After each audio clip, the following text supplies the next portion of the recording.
Amis de ma série Réponse aux questions, bonjour.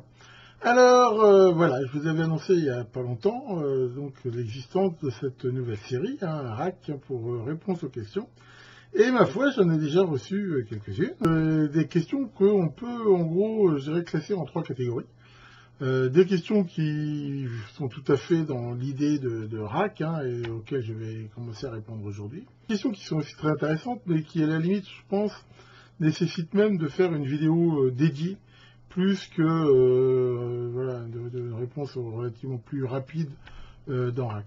Donc là, il y a au moins un thème, voire deux, que j'ai reçus, sur lequel je ferai des vidéos vraiment voilà, spécialisées dessus. Ils ne seront pas dans la série RAC, mais bon, ça répondra quand même aux questions des internautes. Et alors, il y a eu deux ou trois questions auxquelles je ne vais pas répondre. Pourquoi? Parce qu'il y en a au moins deux, en gros, où c'est des questions sur des domaines que je ne maîtrise pas. Et comme disait je ne sais plus qui, quand on n'a rien à dire, vaut mieux fermer sa gueule. Donc voilà, c'est des domaines, voilà, j'ai pas vraiment de réponse ou je veux dire, pertinente à faire, ou alors il faudrait que je passe du temps pour un petit peu me documenter, tant que je n'ai pas vraiment en ce moment. Donc voilà. Donc, allons-y pour les premières réponses. Commençons avec les questions de Guillaume. Guillaume qui me pose trois questions. La première est, comptes-tu passer ta licence radio amateur? Alors la réponse à cette question c'est non, ou du moins pas à court ou moyen terme, parce que bon, comme on dit, il faut jamais dire jamais. Et alors c'est une question qui revient, je veux dire, un petit peu périodiquement. Et voilà, encore une fois, je vais vous expliquer pourquoi. La réponse est très claire. L'activité de radio amateur, ça cumule, on va dire, deux grandes occupations, on va dire. Il y a un côté technique, c'est-à-dire le fait de comprendre la technique, enfin les techniques utilisées en radiofréquence, fabriquer, bricoler des amateurs, des amplis HF, des antennes, enfin voilà. Donc tout ce côté technique. Mais il y a un autre volet, bien sûr, qui va être le côté, on va dire, justement, d'échange radio, c'est-à-dire ce qu'ils appellent des QSO, c'est-à-dire en fait des échanges avec d'autres radioamateurs, recevoir des QSL, qui sont la preuve quelque part d'un QSO réussi. Enfin, voilà, il y a tout ce côté, je veux dire, justement, d'échange et ça. Et en fait, c'est un petit peu ça le problème, c'est-à-dire que c'est vrai que j'ai pas mal de points communs avec la radio amateur, mais surtout sur le côté technique. Mais sur le côté, je veux dire, prendre du temps à échanger, à écouter, et ainsi de suite, là, pas du tout. En fait, j'ai vraiment pas le temps. Je rappelle, j'ai souvent dit que si on regarde la vie de quelqu'un sur un mois, par exemple, voilà, un mois, ça dure un mois, qu'on le veuille ou qu'on le veuille pas. Si on enlève toutes les contraintes biologiques, manger, dormir et trucs plus ou moins agréables qui vont avec, voilà, il y a déjà un temps qui se réduit. Ensuite, éventuellement le travail, à mesure où moi, personnellement, malheureusement, je suis pas encore à la retraite, et je travaille encore 8 heures par jour les jours ouvrés, donc voilà, ça m'enlève tout ce temps-là. Après, il reste bien sûr les obligations familiales, l'intendance, ainsi de suite. Voilà, c'est vrai qu'après, il va rester un laps de temps qu'on peut consacrer à ses loisirs. Et voilà, donc de toute façon, si on veut faire plus de choses que ce laps de temps, on n'y arrivera pas. Donc il faut définir des priorités. Et déjà, avec les priorités que je me suis définies, j'y arrive pas. Généralement, je n'arrive pas à tenir les choses que j'aimerais faire. Et donc, ce côté échange radio-amateur et tout, c'est pas que ça m'intéresse pas, mais voilà, honnêtement, c'est quand même pas le loisir le plus prioritaire que je cherche. Donc voilà l'explication. Passer la licence, c'est vrai que maintenant c'est plus facile, dans la mesure où il n'y a plus le côté graphie, morse et tout ça. Et bon, je pense que la partie technique, j'y arriverai sans trop de peine, d'après ce que j'ai pu voir. Après, il y a quand même une partie administrative qu'il faut potasser. Enfin voilà, c'est des trucs à apprendre, à lire. Après, il faut passer la licence, bon, ce qui n'est pas vraiment compliqué, je pense, en soi, mais après, c'est what. C'est-à-dire qu'une fois que j'ai ça, ok, j'ai un magnifique indicatif, j'ai le droit d'émettre, mais c'est parce que j'ai le droit que je vais le faire. Et voilà, c'est-à-dire que en fait, je vais rien en faire, ça va pas du tout changer ma vie. Actuellement, c'est vrai que j'ai des points communs avec la radio amateur, mais je sais qu'il y a beaucoup de radio-amateurs qui suivent ma chaîne, qui s'intéressent à mes vidéos, avec qui des fois j'ai des échanges justement sur des points techniques. D'ailleurs, dans ma prochaine vidéo, je vais sans doute vous présenter un appareil qui justement sera plutôt apprécié par les radio-amateurs. Donc voilà, je continuerai, je veux dire, à avoir ces échanges-là, je ne vais pas changer. Mais voilà, passer ma licence, honnêtement, ça m'apporte rien, donc voilà pourquoi. Alors il me demande aussi, est-ce que j'écoute de temps en temps des QSO sur des relais de Vendée? Non, c'est ce que je viens de dire. J'ai pas le temps. J'ai un récepteur, j'en ai même plusieurs, mais ce que j'écoute des fois avec un scanner automatique, c'est plutôt les fréquences des avions, voilà, par curiosité. Et encore, si j'écoute ça 5 minutes par mois, c'est le grand maximum. Et dernière question qui me demande, dans quel coin de la Vendée je suis? Alors, je suis au sud des Sables-d'Olonne, à peu près à 30 km au sud, pas très très loin de la mer. Et voilà, j'y suis depuis 1985 et je compte y rester aussi longtemps que je pourrais. Donc voilà pour les questions de Guillaume. Alors maintenant, quelques questions de Mathias B. Alors une question qui aussi revient assez souvent, c'est qu'est-ce que ça veut dire Sirob? C'est quoi l'origine? Il me demande si c'est le nom de mon entreprise. Alors non, c'est pas une entreprise. Je veux dire, c'est le nom de ma chaîne, hein, quelque part, enfin, de mon activité. J'ai une entreprise, hein, je sais que quand on cherche sur Internet, on voit que j'ai une entreprise, mais c'est une entreprise qui n'a rien à voir avec Sirob, que j'avais depuis très très longtemps et que j'ai mis en sommeil, parce que bizarrement en France, mettre cette entreprise en sommeil, ça ne me coûtait rien, alors que de l'arrêter complètement, c'était des tas de tracas et des trucs à payer.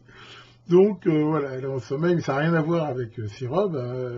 Et Sirob, hein, comme je l'ai souvent dit, c'est la contraction de cybernétique robotique. Pourquoi? Parce que quand j'ai commencé à m'intéresser à l'électronique et tout, on va dire dans les années 70, enfin surtout 80, j'étais vraiment très intéressé par les travaux justement sur la cybernétique faits par Norman Wiener et autres. C'était un petit peu les débuts aussi de l'intelligence artificielle. Et donc j'ai pas mal étudié dans ces domaines-là et justement, enfin, une de mes approches de l'électronique était justement dans ces applications à la cybernétique. Alors je sais qu'il y en a qui pourraient trouver bizarre qu'avec une chaîne qui s'appelle Cybernétique Robotique, je présente quasiment pas ou très peu de sujets relatifs à ces disciplines. Et la raison est simple, c'est que pour l'instant, les travaux que je fais dans ce domaine, qui continuent, je ne souhaite pas les rendre publics, tout simplement, donc pour plein de raisons. C'est pas dit que je ferai pas des vidéos sur le sujet, si comme ça me prend. Enfin voilà, l'origine de Sirob. Après, il me pose une seconde question qui est pourquoi rajouter ce nom et ce logo sur chaque boîte emballage? Ah, ça c'est une bonne question. Ah, c'est bien connu, Philippe, il colle les étiquettes Sirob partout.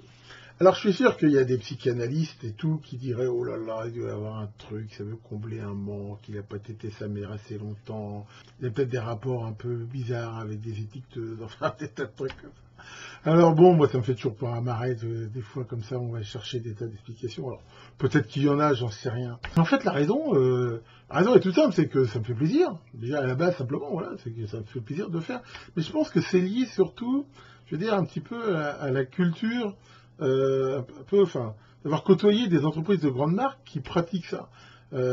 Très tôt, quand j'ai commencé à faire de l'électronique, quand j'ai fait mes études, par exemple, on utilisait beaucoup de matériel Tektronix. Et Tektronix, il marquait Tektronix partout. La moindre sonde, il y a marqué Tektronix.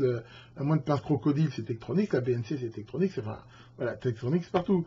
Vous êtes Packard, c'est pareil. Regardez Apple. Apple, sur tous les trucs Apple, il y a une pomme, il y a un machin, enfin, il y a quelque chose. C'est-à-dire qu'à un moment donné, dans toutes ces grandes marques, mon but n'est pas de me comparer à elles, mais je veux dire, voilà, elles créent un petit peu un univers et elles montrent que certains nombre d'objets font partie, en gros, de cet univers. Et moi, c'est pour ça que je fais ça, en fait. Avec Sirob, ça montre que, voilà, soit des trucs, c'est des trucs que j'ai fabriqués moi-même, donc je fais Sirob, soit c'est des choses que j'ai achetées, mais qui m'appartiennent, qui appartiennent à mon univers Sirob, et voilà, j'aime bien mettre des étiquettes comme ça dessus. Voilà. La réponse, elle est aussi simple que ça.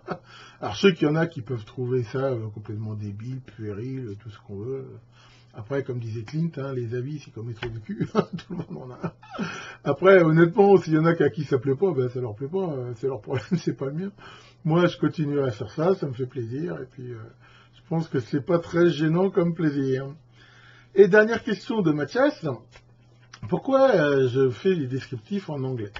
Alors, vous avez vu dans ma dernière vidéo, là, sur la pompe, que ma femme était toute contente que j'ai pensé à elle et que sur ce boîtier-là de commande, pour une fois, j'ai mis des trucs en français, mais c'est un peu l'exception, parce que même pas l'anglais, ça la dérange, donc pour elle, j'ai fait cet effort, vu que c'est elle qui va utiliser ce truc-là. Sinon, moi, je mets tout en anglais, pourquoi? Parce que, déjà, quand j'ai commencé à faire de l'électronique très vite, j'ai utilisé des tas d'appareils qui étaient notés en anglais, là, tous les oscillos Tektronix, machin et tout, même si des fois, il y en avait en français, enfin la majorité de tous les appareils que j'ai commencé à utiliser, ils étaient en anglais. Les datasheets, les machins, même si à l'époque, hein, il y en avait plutôt, on en trouvait encore en français, hein, sur tout ce qui était Thomson et tout, souvent c'était dans les deux langues. Enfin ça c'est fini depuis belle lurette. Et puis en même temps, je trouve que d'un point de vue technique, c'est quand même une langue qui est beaucoup plus concise. L'informatique, si je fais la fonction getTime, setTime, voilà, c'est petit. Si je vais faire ça en français, je vais faire quoi? Je vais faire obtenir l'heure, régler l'heure. Il y a des accents, il y a des trucs, c'est long, enfin voilà, c'est... dans la technique, c'est quand même pour moi ce qu'il y a de plus simple. Et puis c'est vrai aussi que quand j'ai fait mes études, j'ai lu énormément de bouquins en anglais, j'ai fait beaucoup de stages en Angleterre. Donc voilà, pour la technique, je dirais quasiment, moi je pense en anglais, je pense pas en français, quoi. Donc voilà, quand je fais mes étiquettes et tout, je le fais pour moi et je le fais en anglais. C'est aussi simple que ça aussi, sachant que après c'est pareil, je sais qu'il y a des gens qui sont là, ah oui, moi je veux les docs en français et tout. Je comprends que s'ils maîtrisent mal la langue, ça soit un problème, mais honnêtement, je l'ai déjà dit, vouloir faire de l'informatique ou de l'électronique actuellement sans maîtriser l'anglais technique, pour moi c'est une condition indispensable.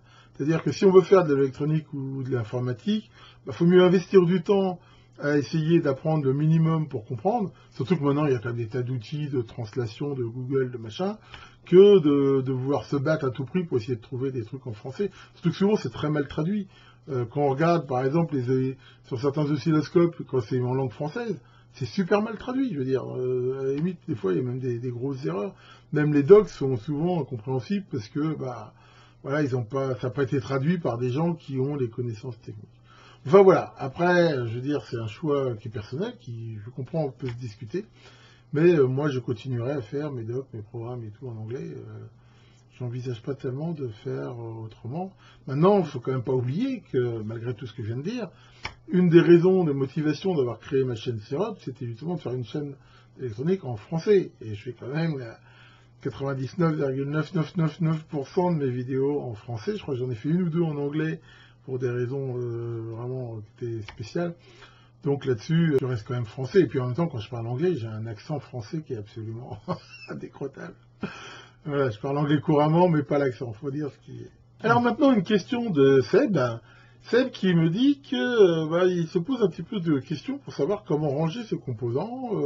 Est-ce que on les range par type, par puissance, par des choses comme ça. Alors là-dessus, je vais faire une réponse assez rapide. J'ai déjà fait une vidéo que je mettrai en lien, en commentaire, puis là en fiche, là, qui s'appelle Syrup, quelques astuces pour ranger ses composants, où je pense avoir déjà quand même donné quelques pistes justement pour faire ça. Donc je vais pas refaire cette vidéo. Si suite après avoir vu cette vidéo, il y a des questions plus précises sur le sujet, faut pas hésiter à les envoyer à RAC, c'est fait pour ça, et j'y répondrai avec plaisir. Alors maintenant une question de Francis80, à quand un nouveau challenge? Alors en effet, pour ceux qui n'avaient pas suivi sur la chaîne, j'ai proposé 2 reprises de faire un challenge. L'idée était de proposer une sorte de montage, un cahier des charges, pour faire un montage qui faisait une certaine fonction. Et après, de regarder un petit peu, de permettre à tout le monde de participer, de proposer des solutions, des schémas pour répondre à ce cahier des charges.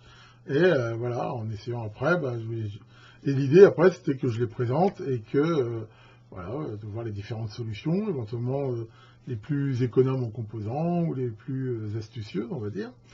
Et donc je sais que ça a eu pas mal de succès. Maintenant, c'est un travail considérable. Le dernier, ça m'a pris vraiment énormément trop de taf. Et j'ai dit que plus jamais j'en ferai parce que, voilà, honnêtement, j'ai pas envie de me retaper ça. Maintenant, ça ne veut pas dire qu'on va pas faire de challenge. Mais je pense que, comme j'avais déjà un petit peu évoqué, je vais les faire de façon différente. C'est-à-dire que je vais continuer à faire ça et je pense en proposer un, il faut que j'y réfléchisse dans l'été. Mais je le ferai un petit peu différemment. C'est-à-dire que je ferai une vidéo où je proposerai le challenge. Voilà, en essayant de le décrire quand même justement le mieux possible, en disant voilà le cahier des charges, voilà ce qu'il faut faire, voilà les limites, pour bien tracer un petit peu les règles du jeu. Mais derrière, les gens qui veulent répondre, ils le feront directement, alors soit sur le groupe Facebook Syrup, soit sur les anti-Facebook, il y a le groupe Discord, et voilà, ça sera, je veux dire, l'un ou l'autre, où chacun pourra proposer ses solutions, en discuter, et ça sera un petit peu à tout le monde un peu d'évoquer un petit peu les meilleurs, et je vous donnerai une date de fin quand même, et à cette date-là, je regarderai voilà, ce qui est ressorti de ces 2 réseaux pour trouver les schémas les plus astucieux, les solutions les plus rigolotes, éventuellement proposer les miennes s'il y en a.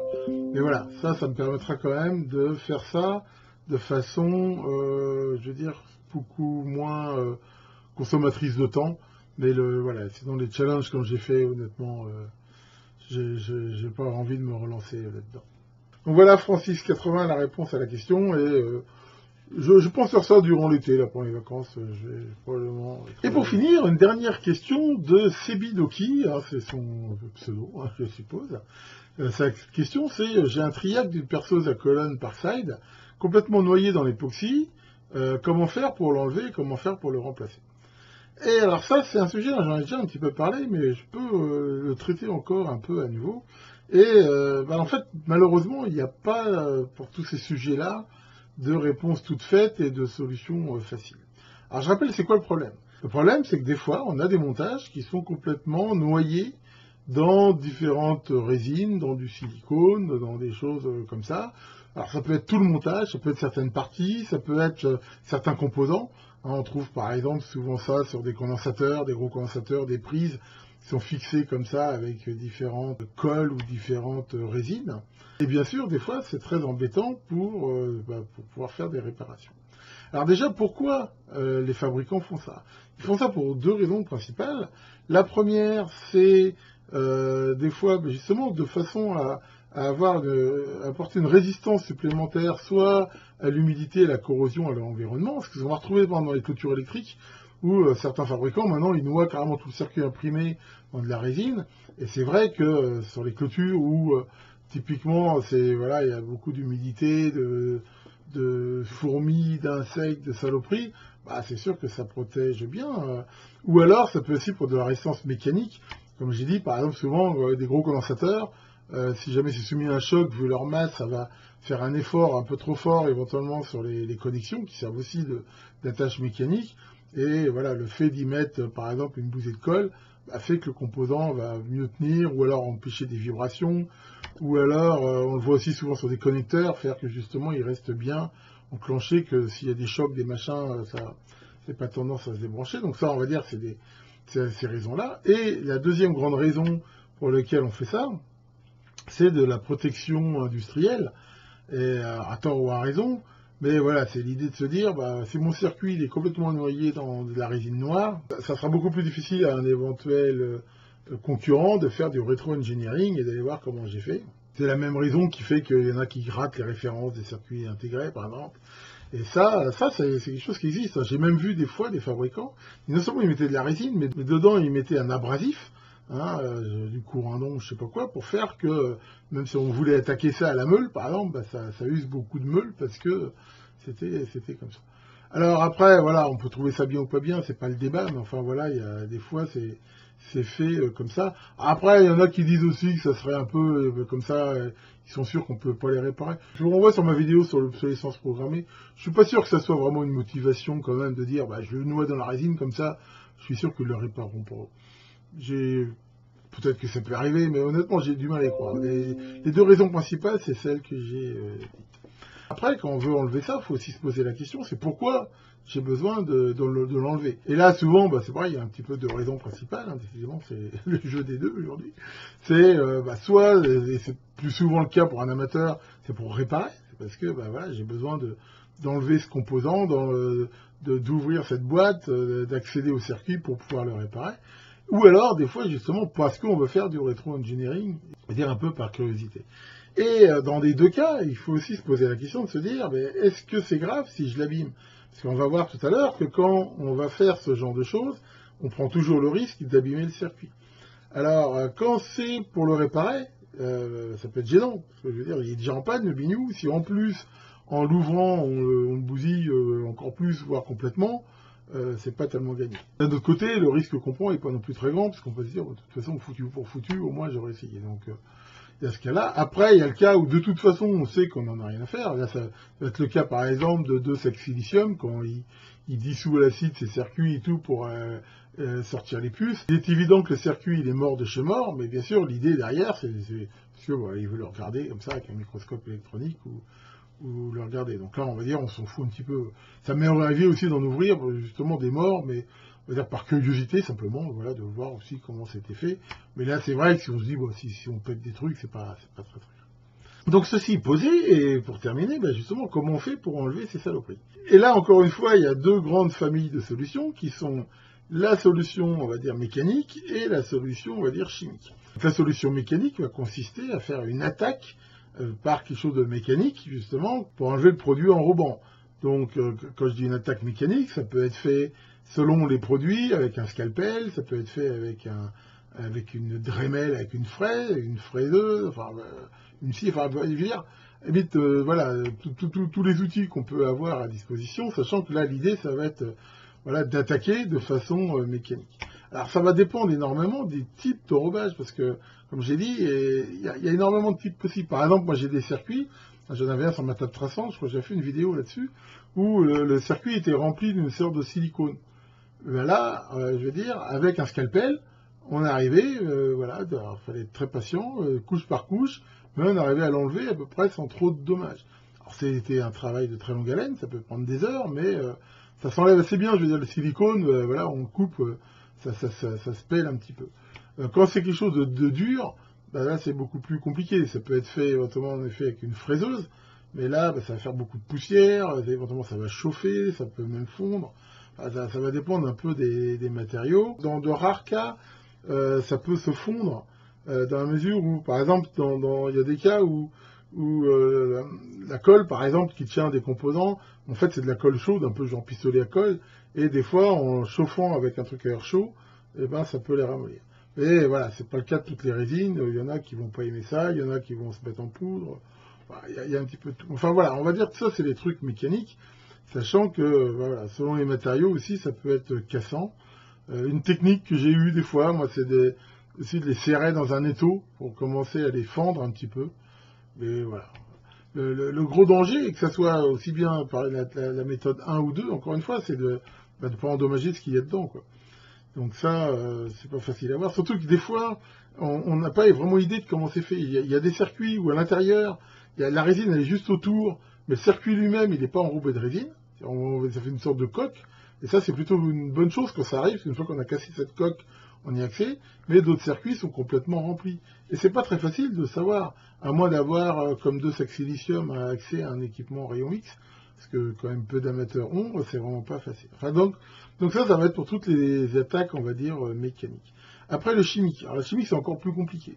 Pourquoi? Parce que au niveau des attaques chimiques, il y a énormément de produits. Ça peut être du silicone, ça peut être de la résine polyuréthane, ça peut être de la résine polymère, ça peut être énormément de choses. Donc déjà, souvent, on ne sait même pas forcément quel est le matériau, et c'est pas forcément évident de le trouver. Et ensuite, selon ce matériau, il faut trouver le bon dissolvant. Les dissolvants, c'est un peu comme les colles. Il n'y a pas la colle universelle qui colle tout, il n'y a pas le dissolvant qui fait tout. Il faut trouver le bon produit en fonction de ce qu'on veut dissoudre. Et c'est pas du tout évident. Et en même temps, il faut trouver un produit qui attaque justement l'enrobage, et pas le composant. Parce que si je mets le méga acide qui bouffe tout, et que ça bouffe aussi le circuit qui est dedans, c'est pas gagné. Et ça, en fait, dans la plupart des cas, c'est extrêmement difficile à gérer, dans la mesure où ces produits-là, déjà, il faut les connaître, car en fait, en fonction du truc qu'on veut attaquer, il faut trouver le bon dissolvant, mais une fois qu'on le connaît à la limite, il faut y accéder. Et ça, c'est pas évident, parce que souvent, c'est des produits qui sont pas tellement accessibles au grand public, qui ont généralement, à chaque fois que j'ai pu voir, ils sont coûteux, ils sont dangereux, ils sont très chers, et ils sont pas accessibles facilement. Donc voilà, à part des labos, des grandes boîtes, des trucs comme ça qui sont équipés, généralement, c'est pas facile. Alors après, on peut toujours faire des tests avec les produits qu'on a, et puis essayer de regarder ce qu'on peut faire. Mais honnêtement, surtout dans un usage amateur, j'ai rarement vu du succès avec ces attaques chimiques. Donc, après, comme je dis, voilà, on peut essayer, mais c'est vraiment pas évident. Et donc voilà, comme j'ai dit, ma réponse, c'est pas évident du tout, c'est pas facile, et c'est très chiant quand ça arrive, c'est frustrant des fois. Surtout que dans certains cas, comme j'ai dit pour les clôtures, je peux comprendre qu'il y ait un intérêt qualitatif à faire ça. Maintenant, dans bien des cas, des fois, là je vois il y a des alimes, des trucs, on voit que c'est noyé. Alors, c'est pareil, est-ce que c'est fait exprès pour qu'on puisse pas réparer, j'en sais rien.